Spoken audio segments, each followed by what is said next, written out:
My brother abandoned his wife's illegitimate child, now he's back demanding inheritance he walked away from, so I fought back to teach him a lesson. To start with, my sister-in-law Zara was an incredibly warm, generous person. She always greeted me with kindness and made me feel like I was a sister from the very first day I met her. Over the years, since we were both working ladies, we had gotten incredibly close with each other and spent our weekends shopping or going to lunch together. Zara was always a very fit person and took incredible care of her health, and this is why when she received the devastating news of her breast cancer diagnosis, it shook all of us deeply. We rallied around her and gave her our support to fight back against the cancer. I made it a point to visit her regularly during her chemotherapy sessions to spend time with her or watch over my baby niece whenever I could.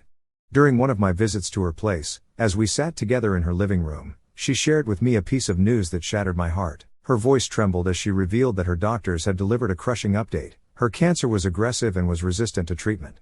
They had given her a prognosis that left little room for hope. The weight of her words hung heavy in the air, and I struggled to find the right words to comfort her. In that vulnerable moment, I asked her what I could do to make things easier for her. Her eyes, usually so full of warmth and laughter, now reflected a mix of fear and resignation. She told me that she was grateful for everything that I had done for her and wished she didn't have to burden me with a secret that she had kept hidden from everyone. I firmly told her that she had nothing to apologize for and that I would do anything for her, no questions asked. It was then that she entrusted me with a secret she had never revealed to anyone, including her own parents. She confided in me that years ago, during her college days, she endured a harrowing experience that had haunted her ever since. It was at a party, a night blurred by too much alcohol, when she found herself the victim of a sexual assault. The perpetrator wore a mask, making it impossible for her to identify him. The trauma of that night had left deep scars that she had carried silently for years. As she recounted the events of that fateful evening, I listened in horror. She was in a relationship with my brother at the time, hence, naturally, she turned to him for support and comfort, hoping that he would be the one person in the world who would understand her. However, instead of finding solace in his embrace, she was met with disbelief and blame. My brother couldn't comprehend how another man could violate her in such a way, and in his shock, he started questioning her about her actions. He implied that perhaps it was her attire or behavior towards the guy at the party that had invited the assault on her. He refused to believe that a man would just do something like this to a woman without the woman giving him some type of signal. My sister-in-law was devastated that he was questioning her this way. The weight of shame and guilt, unfairly placed upon her shoulders by someone she loved, only added to her anguish. Despite this, she gathered the courage to report the assault to the police and even went for a medical test, which proved her statement about the assault, since she wanted the perpetrator punished. However, unfortunately for my sister-in-law, she lived in a college neighborhood where parties were commonplace and thousands of students mingled under the cover of night, so the police could not identify the masked assailant no matter how much they tried. It also did not help that none of the people present at the party came forward to testify for her. As a result, the investigation went nowhere, and my sister-in-law never got her justice. At the time, her parents were alive, so they were the only ones who believed in her, and this is how she was able to overcome the deep shame of what had happened to her. According to my sister-in-law, after months of talking to my brother about the incident, he eventually came around and apologized to her for his initial reaction. He admitted that he should have known better and promised that he would support her better from then on. Despite the strain in the relationship, my sister-in-law didn't want to end things with him, so she decided to forgive him. In the years that followed, although my brother tried his best to be there for her, she was always haunted by the incident. I was devastated hearing this, since my brother had never mentioned any of this to me. My sister-in-law pointed out to me how my brother never liked talking about this, and he had in fact told my sister-in-law to always keep this incident a secret, as if it was dirty for others to find out. I squeezed my sister-in-law's hand softly and told her that I did not judge her for anything that had happened to her because it was never her fault. My sister-in-law smiled back weakly and told me that she had more to tell me. She spoke haltingly, as if each word was both a confession and a plea for understanding. She then revealed that she had been sexually assaulted again after the first incident, but this time it was by her former boss at her previous job. I remembered how 2 to 3 years ago she had left her job out of the blue, even though she had always liked working at her position. My sister-in-law had never told me the reason why until then. Her hands trembled as she recounted the fear and helplessness she felt during the second assault. She told me she felt numb with shock during the entire thing and was only able to move once the assault had ended. Tears streamed down her face as she fled the scene in a haze, her whole body shaking with the weight of what had just happened. She described feeling disconnected from everything, as if she were experiencing the entire ordeal from outside her own body. Later, when she sat in her car crying, her initial thoughts turned to my brother, and she knew from his last reaction that he would again blame her. This time, she told me how she felt that shame returning when she realized she had let yet another man violate her without her consent. She felt unclean and disgusted towards herself. This time though the trauma took a toll on her mental health because, unlike last time, she didn't have anyone to talk to anymore. Her parents had passed away, and she was scared to open up to my brother. As a result, she plunged into depression and even had a few panic attacks. My sister-in-law told me that she wrestled with the decision to report the assault to the police and get her boss arrested or protect her marriage. Then 3 weeks later, she discovered she was pregnant. At that moment, she knew with certainty that the child was not my brother's. The weight of this realization depressed her further. She was unsure of how to break the news to my brother, since she thought he would definitely ask her for a divorce. As a result, due to her depleting mental health, my sister-in-law had resolved to end her life. She told me how at that time she felt so helpless, since she lacked the strength to terminate the pregnancy and also didn't want people to find out about her assaults. I listened to her story, holding back tears, not able to believe everything she had gone through silently without any of us realizing anything. My sister-in-law continued to tell me how the evening when she had chosen to end her life with sleeping pills, everything suddenly changed when my brother, out of nowhere, discovered the positive pregnancy test in the bathroom. Instead of waiting for an explanation, he started jumping up and down in joy, expressing his happiness that she was pregnant and that they could finally start a family together. Caught up in his jubilation and enveloped in his embrace, she found herself unable to shatter his happiness with the truth. She later confided in me how ashamed she felt for not finding the courage to tell him the truth that day or over the course of the last 2 years that the child was never his. My sister-in-law told me how every time she witnessed the tender moments between her daughter and my brother, her heart broke anew. Tears streamed down her face as she apologized to me for lying to my brother and everyone else, and even called herself a coward and a loser who didn't deserve such a wonderful family like ours. According to her, she felt getting cancer was God's way of punishing her for her lies. She told me she would eventually confess everything to my brother before she passed away. However, she wanted me to promise her something. It turns out that she wanted me to look after her daughter when she was gone. She held my hands as she begged me that, since she didn't have any family members left, as both parents and grandparents were long gone, I was her only hope who could potentially take care of her daughter if my brother didn't accept the child after finding out the entire truth. I was quite shaken after hearing everything and took some time to process everything. As a woman myself, I felt a deep sympathy for everything she had been through. I knew she was telling me the entire truth because she was dying and needed to get everything off her chest. Of course, I understood that she had lied to my brother all this time about being the father of the baby, but she was also clearly remorseful, and at this point, there was nothing I could do other than to assure her that I would raise my niece myself if I had to. She breathed a sigh of relief after I made my promise to her. Over the weeks, my sister-in-law's illness progressed. I continued to visit her, holding on to her hope of survival even as the reality of her condition grew stark. Through it all, she remained courageous as much as she could. In the end, she passed away peacefully in her sleep. Her absence has left a void, but her spirit continues to still inspire me to live this life with compassion and gratitude. She has taught me that even in the dark moments, there can be moments of grace and beauty if only we have the strength to see them. She was more than a sister-in-law to me, she was my friend and a true confidant. After her passing, my brother shared with me the contents of a letter left behind by my sister-in-law, laying bare the painful truths she had confided in me earlier. It was a heartbreaking revelation for him to learn that the child he had embraced with such joy was not biologically his own. His grief and anger were palpable as he grappled with this new reality, compounded by the recent loss of his wife. In his sorrow, he could not bring himself to hold the baby any longer, instead informing our parents and me that he would be giving her up.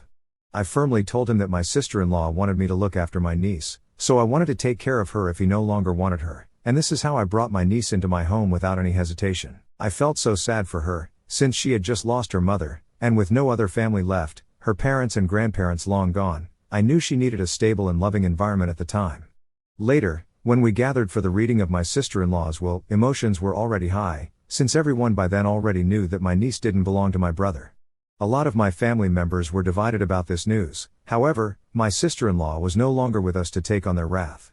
According to her will, she had made clear and deliberate provisions for her daughter's future, leaving every asset and resource she had made over the years for her daughter's well-being.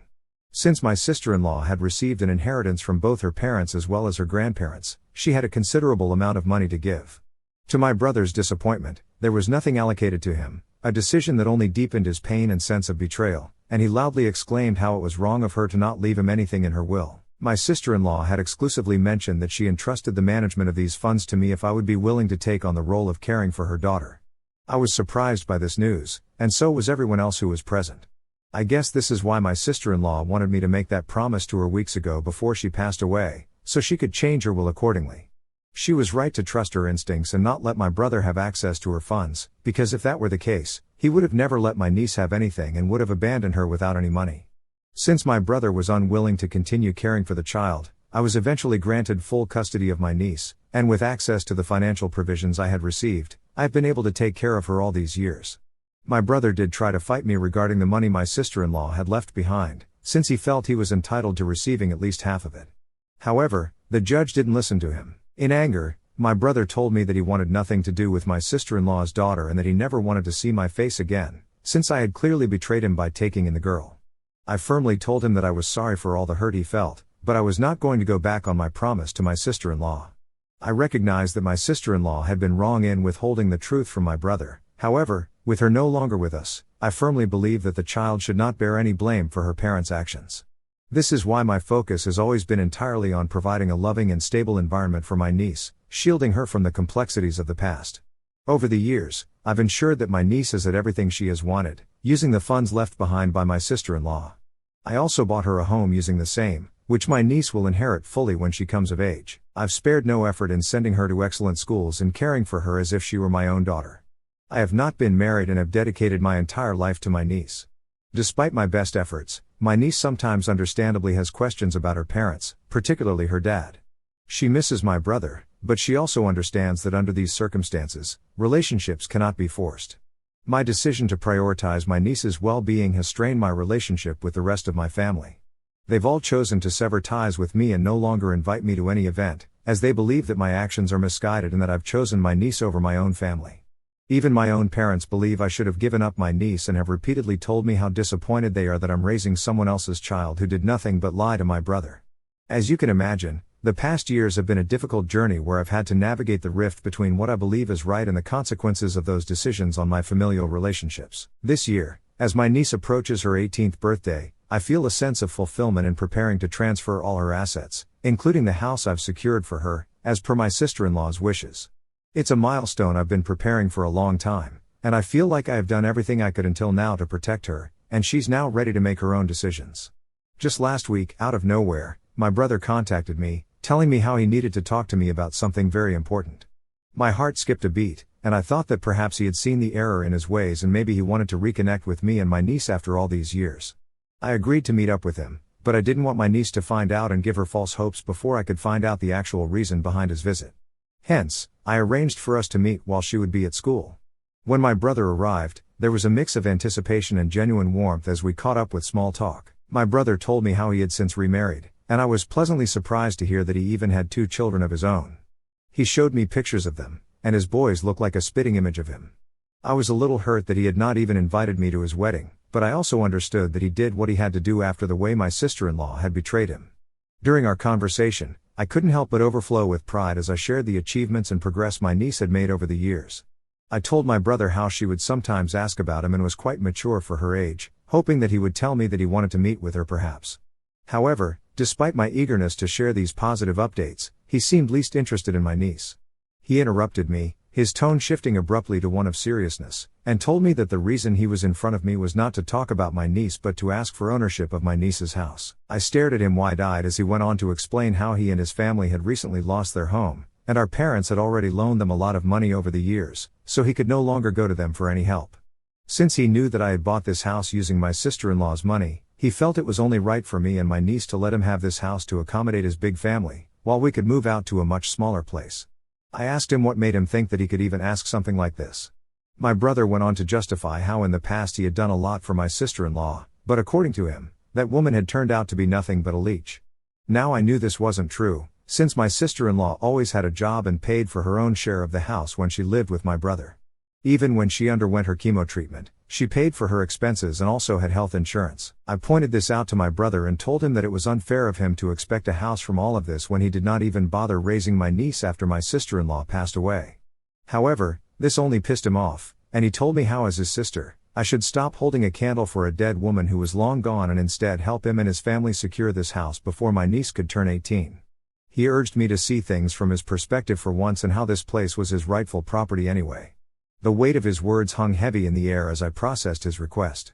I couldn't help but wrestle with the implications of such a decision. The house represented not just a physical asset but a symbol of security and stability carefully planned for my niece's future. To relinquish it, no matter how much my brother needed it, would mean compromising on promises made and jeopardizing the stability I had worked so hard to provide. My niece's well-being and future were paramount, and any decision regarding her assets needed to be made with her best interests at heart, regardless of the challenges and emotions involved. In that moment, I realized the gravity of the situation and the importance of standing firm in what I believed was right. I firmly told him I couldn't support his request because he needed to take responsibility for his own family instead of relying on his deceased wife's assets. I continued to tell him how ashamed I was that he even thought this was an option, and he had relinquished all rights when he had given up custody of the daughter to me after my sister-in-law's death. My brother's face flushed red with anger at my response, but I continued before he could interrupt again. I expressed my disappointment that he had not been there for my niece throughout all these years. I didn't hold back in reminding him that while I understood that my sister-in-law had betrayed him, he should also understand that she had been a victim of numerous traumas. It was unfair for him to shift blame onto her now, especially considering he hadn't supported her after her first sexual assault. His eyes widened in surprise when I told him this, and he demanded to know how I knew about that, since no one besides him knew the truth. This is when I explained to him that my sister-in-law had confided everything to me and entrusted me with the responsibility of caring for my niece before she passed away. Upon hearing this, my brother became accusatory, claiming I had blindsided him and told me how I was a liar just like my sister-in-law. I shook my head and countered by reminding him that my sister-in-law had been terminally ill and had suffered enough. After all the years of him not taking responsibility for my niece while I had done everything in my power to support her, he had no grounds to dredge up the past and complain about it now just because he wanted my sister-in-law's money. I was tired of him acting like a victim all the time. It was frustrating to see him shift blame and demand entitlement when he hadn't been financially supportive of my niece all these years. His audacity to come after 16 years and request ownership of her house felt like a slap in the face, disregarding all the sacrifices and efforts I had made to ensure my niece's well-being and future stability. My brother was pissed I was not giving in to his demands. Ever since our conversation, he and my parents have been repeatedly calling me, demanding that I stop being difficult for no reason and that I should have family loyalty for them rather than my niece. It's so weird and scary that when it comes to money, even your blood relations can turn into animals. Am I the asshole for standing up for my niece and refusing to give in to my brother's ridiculous demands? Sexual assault is the worst thing that can happen to a woman, and I wish someone could have helped my sister-in-law at the time. She was not a bad person, she didn't deserve to go through what she went through. It's sad that I even have to defend her, but just because you have never been sexually assaulted doesn't mean other people don't go through it. My sister-in-law had fought back during the first assault, showing incredible courage despite the trauma. However, the second incident left her more shaken, and she was understandably frozen in fear, which is what happens unfortunately to most victims of sexual assault. I truly wish she had felt comfortable enough to open up to me sooner because I would have supported her in every way possible. Knowing what she went through breaks my heart, and I only wish I could have been there for her during those dark times. Now, coming on to some of you who are calling my sister-in-law a cheater and not believing her story, I pray to God you never have to go through such a traumatic thing and then have people question you. If my sister-in-law had truly had an affair, she could have asked me to contact the man for custody after her death. Additionally, if there had been an affair, the man would likely not have stayed silent for all these years. He would have definitely shown up for his daughter, especially knowing how much money my sister-in-law had left behind for her daughter. Also, if she had indeed had an affair, I'm certain she would have wanted her daughter to know her biological father as well and would have definitely told me until her last breath. My sister-in-law did everything she could to protect her daughter. I sat down with my niece and explained to her that my brother had recently come to talk to me, and his main intention was to take possession of the house. I warned her to be cautious if he ever approached her. As I spoke, I could see the anger and hurt in her eyes. She had held on to hope for so many years, hoping that one day her father would reach out to her because he genuinely cared, but now discovering that his contact was motivated by his own needs, she felt betrayed. I can't believe him, she told me, her voice trembling with emotion. After all this time, he only reached out when he needed something. She assured me that she wanted nothing to do with him. She told me how glad she was that her mother didn't leave him anything. She then gave me a hug and told me how grateful she was for everything I had done for her over the years. Her words were both heartbreaking and empowering to hear. It made me teary-eyed as I realized that despite the pain of her father's actions, she was strong and determined to move forward without him. After talking with my niece, I decided to send a detailed email to my parents and my brother to document everything and make my stance clear. In the email, I outlined our recent conversations and emphasized that they had no right to ask me to give my niece's home to my brother.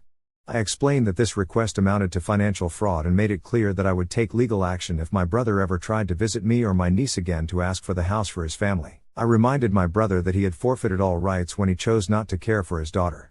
I also shared the numerous hardships and struggles I had faced in raising my niece on my own without any prior experience. I described the emotional, financial, and logistical challenges I had overcome to provide her with a stable, loving home. I further reminded him that he had never paid child support or even checked in on his daughter all these years. I pointed out that both he and my parents should feel nothing but shame for trying to take something that didn't belong to them. I emphasized that they had no right to suddenly step in and make demands after all this time, especially when they had contributed nothing to her upbringing and well-being. The email was long and heartfelt, a testament to the sacrifices I had made for my niece. I underscored my commitment that I would continue to protect her and honor my sister-in-law's wishes no matter what. My message was firm and unequivocal: they had lost their right to be part of her life through their neglect and lack of support, and they had no place in her future now. I never received any reply after sending that email. However, my brother and my parents have not contacted me again, which is good enough for me.